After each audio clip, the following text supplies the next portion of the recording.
Welcome friends. In this particular video, we are going to learn about the arc phenomena.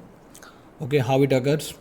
So based on that, we are going to protect our transmission line. See, the different circuit of a power system, which is transmission line, distribution, distribution side, generating station, etc. So that are required to be operated under both normal and abnormal conditions. Okay, so whenever any fault occurs somewhere in the system, it must be immediately detected and the faulty part must be disconnected from the remaining healthy system. Okay, so this is necessary since it ensures less damage to the faulted apparatus and the fault is not spread into the system.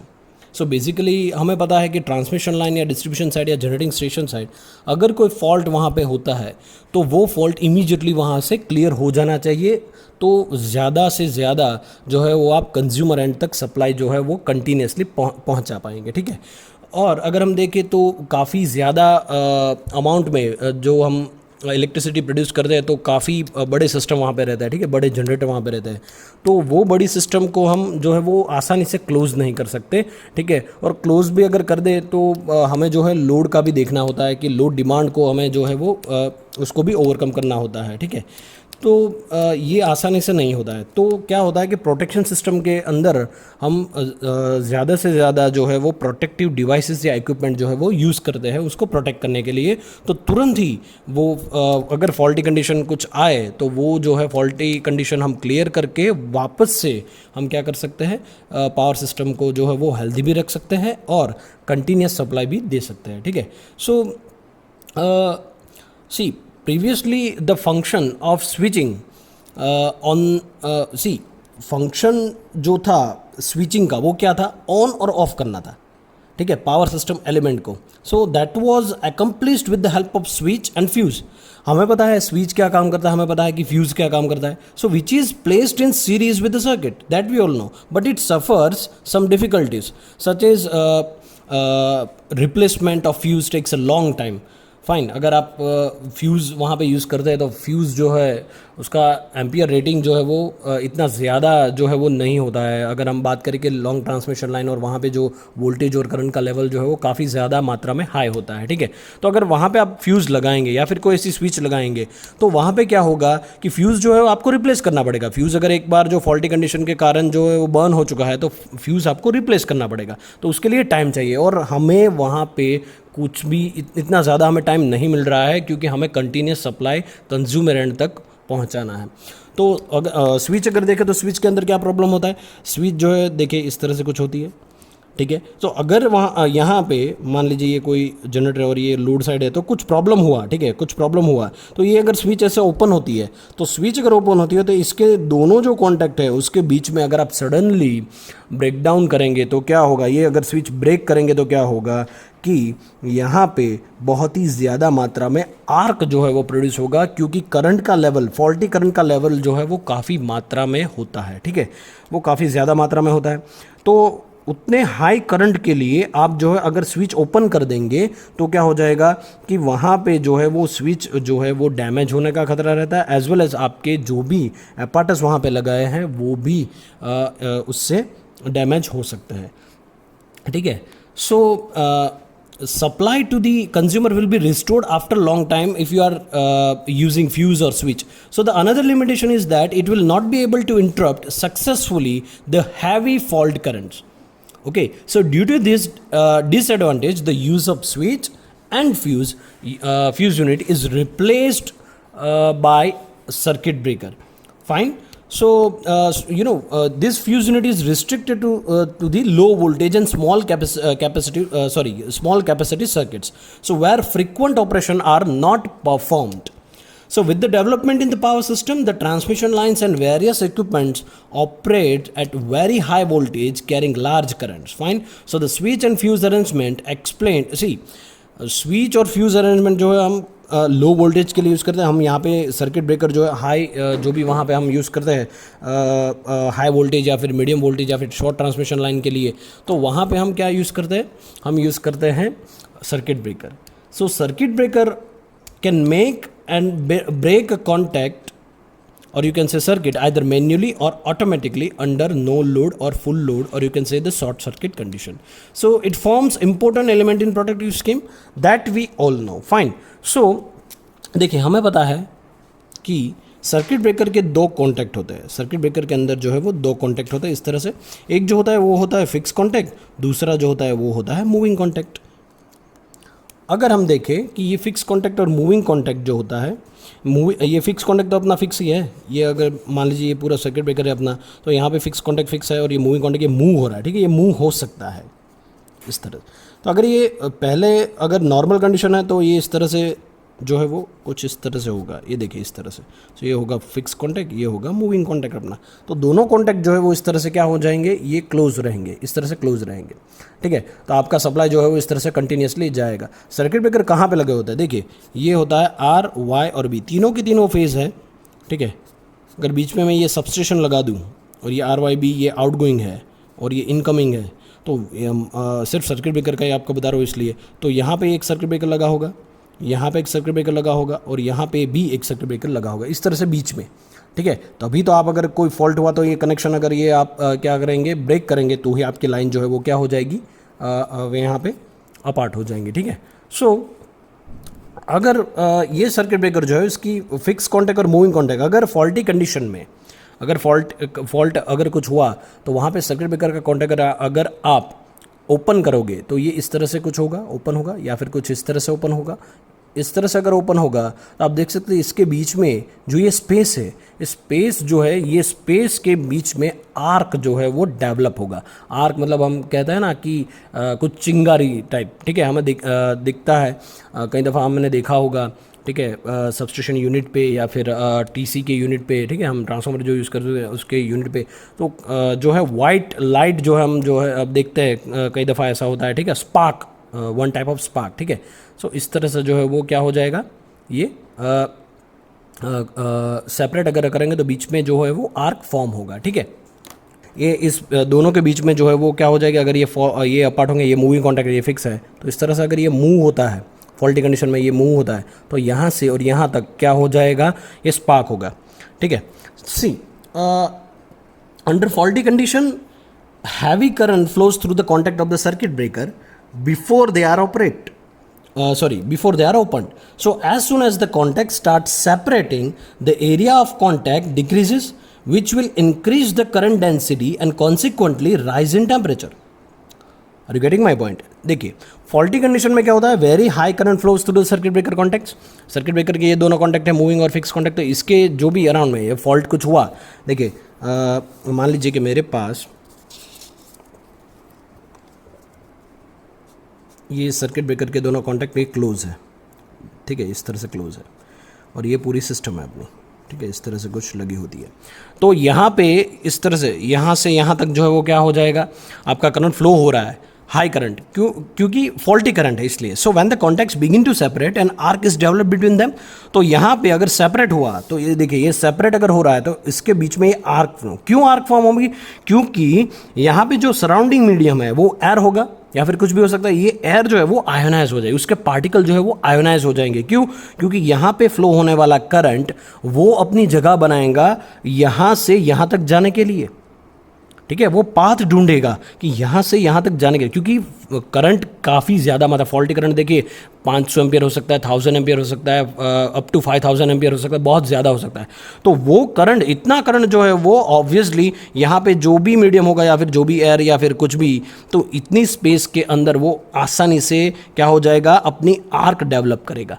Arc क्यों, क्योंकि वो path find करा. Arc मतलब current ही होगा, ये current, ये path होगा current को फ्लो कराने के लिए. करंट जो है वो फ्लो होगा ये आर्क के जरिए. ठीक है, तो ये आर्क जब तक बुझेगी नहीं या फिर जब तक आप बुझाओगे नहीं या फिर एक्सटिंग्विश, इसको बोलते हैं एक्सटिंग्विश करना.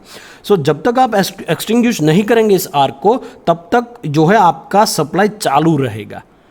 ठीक है, तब तक आपके कॉन्टैक्ट भले ही सेपरेट हो चुके हैं लेकिन आपका करंट अभी भी पास हो रहा है. तो ये जो है ना, यहाँ से यहाँ तक देखिए ये कॉन्टैक्ट मैंने दिखा दिए. तो मान लीजिए यहाँ से यहाँ कोई आर्क जो है वो जा रहा है, आर्क जो है इस तरह से फॉर्म हो रहा है. ठीक है, तो ये जो होता है ना, जितने एरिया में से ये आर्क पनप रहा है उसको हम बोलते हैं आर्क कोर, क्या बोलते हैं, आर्क कोर। तो यहाँ ये जो फिक्स कॉन्टैक्ट है और ये मूविंग कॉन्टैक्ट, तो यहाँ से यहाँ जो है वो सप्लाई जाता रहेगा जब तक ये आर्क को हम एक्सटिंग्विश ना कर दें, ठीक है। So because of high temperature ionisation particles, see एक कंसेप्ट जो है वो अलग से मैं आपको समझाता हूँ इसके ज़रिए, ठीक है। थोड़ा सा जो है वो कंसेप्ट हो जाएगा लेंदी, ठीक है, फिर भी आप जो है वो यहाँ पे ध्यान रखिएगा। The arc consist of column of ionised gas having molecules which have lost one और मोर इलेक्ट्रॉन्स। देखिए मेरे पास मैंने लिए यहाँ पे एनोड और कैथोड, ठीक है। सो एनोड और कैथोड यानी कि ये जो है सर्किट ब्रेकर के कॉन्टैक्ट ही है, ठीक है, सर्किट ब्रेकर के ये दोनों कॉन्टैक्ट ही है। देखिए यहाँ पे ये जो मैंने आयन लिया है वो क्या आयन होगा, सी कोई भी आयन वहाँ पे ये जो है वो जनरेट होगा, अगर सेपरेट होगा तो ऑब्वियसली आयन्स मीन्स, देखिए यहाँ पे क्या होगा कि एक एटम होगा, एटम के अंदर जो इलेक्ट्रॉन्स भी होंगे। So whenever this atom और particular this ion loses some electron, it will because of the positively charge. ये देखिए यहाँ पे ये क्या है, ये पॉजिटिवली चार्ज आयन है, ठीक है। सो और ये जो है वो क्या हो जाएगा अपना, ये इलेक्ट्रॉन है, ठीक है। That means there is an ion generated. It means that ions, it has lost some electrons. This ion lost some electrons, okay, from the atoms. So whenever ions or you can say atoms loses electrons, so it will positively charged, and you can say there is some free electrons also, this kind of electrons also. So generally the weight of this electron are very less, these electrons weights are very less, okay. So अगर ये इसका weight जो है वो काफ़ी कम हुआ, इसका weight ज़्यादा हुआ, तो obviously ये नेगेटिव आयन, ये पॉजिटिव एनोड, मतलब ये जो है इस साइड जो है वो ट्रैवल करेंगे और ये जो है इस साइड ट्रैवल करेंगे। लेकिन हम देख सकते हैं कि इसका जो है वो weight क्या होगा, काफ़ी ज़्यादा मात्रा में कम होगा इसके कंपेयर में। तो वेलोसिटी जो होगी वो इसके तरफ जाने की, ट्रैवल करने की वेलोसिटी इसकी ज़्यादा होगी और इसकी यहाँ पे जाने की वेलोसिटी क्या होगी, कम होगी। तो ये कैथोड में से जो भी आयन लिबरेट होंगे, मतलब कि ये जो नेगेटिव होगा, मान लीजिए नेगेटिव और ये नेगेटिव यहाँ पे जाएगा अट्रैक्शन, ठीक है, और ये पॉजिटिव यहाँ पर जाएगा, तो इसकी वेलोसिटी जो है वो काफ़ी ज़्यादा होगी। तो इसके कारण क्या होगा, see generally the weight of the electrons are very less when compared to the weight of the ions. So electrons attracted towards the anode and this particular ions is attracted toward the negative portion. So as a positive charge weight is more, it will accelerate a lower velocity and this will accelerate a higher velocity. So in the process of this traveling process to negative to positive, this terminals, fine. So it will collide with some neighboring ions also or neighboring atoms also or the molecules also. यहाँ से यहाँ तक travel करने के लिए यहाँ पे जो बीच में स्पेस है, उस स्पेस में कुछ अलग एटम्स भी होंगे, मॉलिक्यूल्स भी होंगे। सो उसके साथ इसका कोलाइजन होगा, ये इलेक्ट्रॉन उसके साथ कोलाइड करेंगे, तो क्या होगा, whenever these electrons come and hit the molecule, so automatically it will dislodge some more electrons. यहाँ पे अगर कोलाइड होगा तो आसानी से उसके हिसाब से उसके दूसरे एटम में से भी इलेक्ट्रॉन्स क्या हो जाएंगे, डिसलॉज हो जाएंगे because of the collision process. So इसके हिसाब से क्या हो जाएगा, नंबर्स ऑफ कैरियर्स चैनल्स जो है वो काफ़ी ज़्यादा हो जाएंगे और ये नेगेटिव आयंस जो है वो काफ़ी ज़्यादा पनपने लगेंगे, यानी कि इलेक्ट्रॉन्स जो है वो काफ़ी ज़्यादा बढ़ने लगेंगे। So the positive ions are attracted towards the negative contexts, but as the comprise almost entire weight of atom, they move at a relatively less speed and hence does not contribute to contribute of current flow. So the electrons being negatively charged are attracted towards the positive contact with high velocity. On the way they detach more electrons due to collision that I have already mentioned here. Okay, now see तो इसकी वजह से जो है वो क्या होगा कि आर्क फिनोमेना जो है वो प्रोड्यूस होगा, मतलब आर्क जो है वो डेवलप होगा।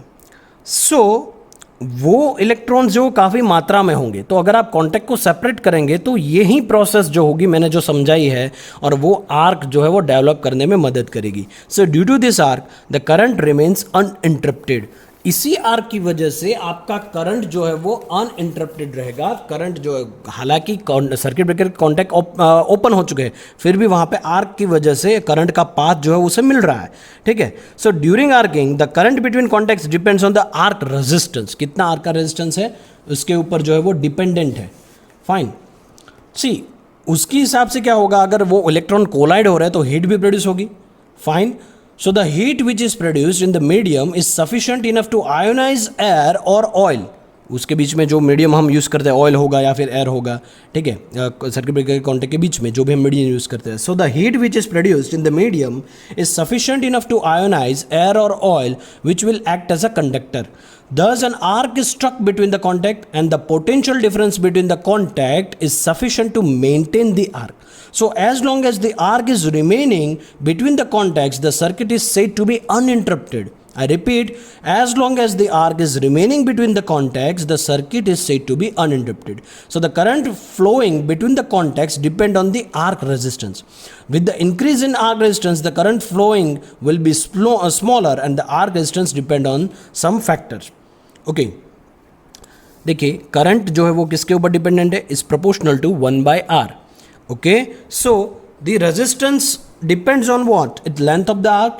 Length of the arc, what is length of the arc? See, the arc resistance is a function of length of arc which is nothing but separation between the contacts. More the length, more is the arc resistance. जितनी length ज्यादा होगी उतना arc का resistance भी ज्यादा होगा. दूसरा, cross section of arc. तो if the area of the cross section of the arc is less then the arc resistance is large. Obviously हमें पता होना चाहिए, rho L by area. R is equal to what, rho L by area. तो जितना area ज़्यादा, resistance उतना कम हो जाएगा. Another one is degree of ionization. Okay, this resistance is depends on what, degree of ionisation also. So if there are less number of ionized particles between the contacts, then the arc resistance increases. ठीक है, देखिए जितना resistance आप बढ़ाएंगे तो वहाँ पे क्या हो जाएगा कि वहाँ पे करंट का फ्लो जो है वो ज़्यादा नहीं हो पाएगा. ठीक है, so if there are less number of ions, देखिए यहाँ पे क्या हुआ कि अगर सेपरेट हुए तो ये जो मैंने प्रोसेस बताई इलेक्ट्रॉन वाली, ठीक है ना, तो उसके हिसाब से क्या होगा कि यहाँ पे आपके आयंस जो है वो दूसरे आयंस को भी क्या करेंगे, वो यानी कि ये जो एयर है उसके मॉलिक्यूल क्या हो जाएंगे, आयोनाइज्ड हो जाएंगे. अगर वो आयोनाइज्ड हो जाएंगे तो जो एयर है या फिर कोई भी ऑयल भी है तो वो मीडियम होगा ना इसके बीच में, तो वो मीडियम भी क्या हो जाएगा, आयोनाइज्ड होने की वजह से it will behave like a conductor. क्या हो जाएगा, कंडक्टर बन जाएगा. ठीक है, तो यहाँ पे मान लीजिए कोई एयर है, ठीक है, लेकिन वो एयर भी क्या हो जाएगी, इलेक्ट्रॉन्स की वजह से ज़्यादा डिसलॉज हो रहे इलेक्ट्रॉन, तो उसी इलेक्ट्रॉन की वजह से एयर के मॉलिक्यूल्स भी क्या हो जाएंगे, आयोनाइज हो जाएंगे. और आयोनाइज होने की वजह से ये जो हो जाएगा उसके बीच में ये आर्क है, ये इसका आर्क कोर है, तो वहाँ पे क्या हो जाएगा कि हालांकि सर्किट ब्रेकर के कॉन्टैक्ट तो ओपन ही है, लेकिन ओपन होने के बाद भी आर्क की वजह से आपका करंट जो है यहाँ से यहाँ तक पास हो रहा है, यानी कि आपकी सर्किट अभी इंटरप्ट नहीं हुई है, बंद नहीं, ओपन नहीं हुई है. ठीक है, तो इसकी वजह से जो है वो काफ़ी ज़्यादा प्रॉब्लम होती है. तो यहाँ पे हमें जो है वो देखने को मिलता है कि आर्क को हमें क्या करना है, एक्सटिंग्विश करना है, उसको हम वैनिश करना है. सर्किट ब्रेकर के कॉन्टैक्ट तब भी ओपन होंगे, ठीक है, जब भी ओपन होंगे तो आर्क फॉर्म होगी और आर्क को हमें बुझाना है. कैसे भी करके हमें आर्क को वहाँ से हटाना है, तो ही आपकी जो है वो, और ये प्रोसेस क्या हो जाएगी, ये मिली सेकेंड में होगा. ठीक है, देखिए, तो तभी आप क्या करेंगे, तभी आप जो है वो आपकी सर्किट को इंटरप्ट कर पाएंगे. ठीक है, so moving further now, let's talk about the initiation of arc. Initiation of arc. See, there must be some electrons for initiation of an arc. When fault occurs, circuit breaker contacts and start separating from each other, and the electrons are emitted, which are produced by some methods. Fine. See, as soon as the contacts are separated, electrons are emitted from the cathode due to the following processes. There are two processes. अगर देखिए हम इस तरह से, ये cathode हो गया, ये अपना एनोड हो गया, तो ये सेपरेट होंगे, ये सर्किट ब्रेकर के कॉन्टैक्ट ही है दोनों. अगर ये सेपरेट होंगे, ये सेपरेट मैंने दिखाया है सेपरेट, तो यहाँ से यहाँ इलेक्ट्रॉन मूव होंगे. तो किस तरह से होंगे, सो फर्स्ट जो है वो क्या हो जाएगा, by high voltage gradient at cathode resulting into field emission. By high voltage gradient at cathode, यहाँ पे क्या हो जाएगा, कैथोड, ठीक है, रिजल्टिंग इनटू फील्ड एमिशन. देखिए क्या होगा, as the moving contact is withdrawn, or you can say as the moving contact starts separating from each other, the area of contact and pressure between the separating contact decreases. इस तरह से अगर ये जो है सर्किट ब्रेकर कॉन्टैक्ट इस तरह से ओपन हो रहे तो एरिया जो है ना इसका, ये देखिए इस तरह सेपरेट जुड़े हुए हैं, तो यहाँ से जितना ये हो जाएगा तो इसका एरिया क्या हो जाएगा, कम होता जाएगा ना जैसे ही सेपरेट होंगे. So the area of contact and pressure between the separating contact decreases. High fault current causes potential drop. देखिए पोटेंशियल ड्रॉप वहाँ पे कितना होगा, हम बोल सकते हैं कि 10⁶ वोल्ट पर सेंटीमीटर, इतना जो है पोटेंशियल ड्रॉप ये दोनों कॉन्टैक्ट के बीच में जो है होगा. So which will remove the electrons from cathode surface and this process is called field emission. इसे बोलते हैं फील्ड इमिशन प्रोसेस. हालांकि आप फील्ड इमिशन प्रोसेस अच्छे से पढ़े होंगे, ठीक है. So in most of the cases we go for the copper material for the contact of circuit breaker. Circuit breaker के कॉन्टैक्ट जो है कॉपर के बने हुए थे, because it is having a good conductivity, it can withstand more temperature easily. So as the moving contact is withdrawn or separated, the contact area and pressure decreases. So whatever the current is there, it should pass through air. Separate हो चुके हैं ना contact, तो अभी जो current pass होगा या फिर आर्क जो है वो पास होगा, मतलब ये करंट पास होने के लिए उसको मीडियम चाहिए, वो मीडियम होगा एयर, तो एयर के थ्रू ही पास होंगे ना. So because it is passing through less area, यहाँ पे कॉन्टैक्ट एरिया ज़्यादा था लेकिन ये सेपरेट हो गया तो अभी तो इसको इतना ही मिल रहा होगा. सो एरिया लेस है and air, so automatically resistance for the pass of the current increase. Resistance काफ़ी ज़्यादा बढ़ जाएगा क्योंकि ये कॉन्टैक्ट सेपरेट हो रहे हैं. सो अगर रेजिस्टेंस बढ़ा, रेजिस्टेंस इंक्रीज हो रहा है, देखिए रेजिस्टेंस जो भी होगा वो होगा 1 ओम के accordingly. So due to large magnitude of faulty current the amount of current passing per unit area will be very high. कितना होगा वो, 10⁶ एरिया पर सेंटीमीटर स्क्वायर, इतना ज़्यादा होगा, ठीक है. So the current density will increase. इसके हिसाब से क्या हो जाएगी, करंट डेंसिटी इंक्रीज हो जाएगी because of this huge value of current gradient. So automatically क्या होगा, अ सफिशिएंट हाई पोटेंशियल और you can say voltage drop इतना अमाउंट में 10⁶ volt per centimetre happens to circuit breaker contact. कितना, देखिए this value is developed in between the contact of circuit breaker. Okay, so as to dislodge the electrons from cathode surface. Cathode surface की जो भी होगा यहाँ से electron जो इस तरह से मूव होगा. We know that the C breakdown जो भी ब्रेकडाउन स्ट्रेंथ है एयर की वो कितनी है, 30 kilo volt per centimetre, that we all know, ठीक है. लेकिन यहाँ पे हमें क्या मिल रहा है, देखिए पोटेंशियल डिफरेंस वो मिल रहा है 10⁶ वोल्ट पर सेंटीमीटर. तो ये बहुत ही ज़्यादा हाई वैल्यू है. क्या है, बहुत ही ज़्यादा हाई वैल्यू है. तो एयर को ईजिली ब्रेक डाउन कर देगा और एयर जो है वहाँ पे कंडक्टर बन जाएगी. It will behave like a conductor. So इसी वजह से एक दूसरे के कॉन्टैक्ट के बीच में सर्किट ब्रेकर के कॉन्टैक्ट में से आर्क जो है वो पनप रही है और करंट पास हो रहा है. दूसरी है by increase of temperature and resulting in thermionic emission. देखिए as the contacts are separated, the contact area decreases, current density increases as well as the temperature also increases. So temperature अगर increase होगा तो उसको बोलते हैं हम thermal emission. With the separation of contacts, there is decrease in contact area which will increase the current density and consequently the temperature of the surface as seen before, that which will cause emission of electrons which is called thermal electron emission. Okay. तो जब भी temperature increase होता है the molecule start vibrating, okay, and they will observe the heat energy and if this energy is so much high that may leads to the vibrating electrons also and that electron will come out of the attraction force of the nucleus and they may get liberated from atom and free electrons can be generated and then free electrons that can be traveled from this particular side to positive side. Okay, so this is the initiation of arc. See, we know that the contact of the circuit breaker are made up of copper. So the thermonic emission, see, thermoionic emission is quite low and hence field emission is responsible for the production of electrons. Okay, so whenever contacts separated due to field emission, some electrons are generated and electrons passing towards the positive charge because of attraction force and they will dislodge some more electrons in process and increase the heat of medium. Okay, so this is all about the formation of arc and initiation of arc in the case of circuit breaker while separating the contact of circuit breaker. Okay, I hope कि आपको ये पता चल गया होगा कि arc क्यों वहाँ पे प्रोड्यूस होती है, किस तरह से प्रोड्यूस होती है और आर्क को रिमूव करना बहुत ही ज़रूरी है. ठीक है, क्योंकि अगर आर्क रिमूव नहीं होगी तो क्या होगा कि करंट जो है वो पास होता रहेगा even in the faulty condition also. तो जब भी सर्किट ब्रेकर कॉन्टैक्ट ओपन है फिर भी अगर इसके बीच में आर्क है तो आपका करंट जो है वो पास होता रहेगा ये कॉन्टैक्ट में से इस कॉन्टैक्ट में। ठीक है, तो आपको ये रिमूव करना काफ़ी हद तक ज़रूरी है। ठीक है, थैंक यू।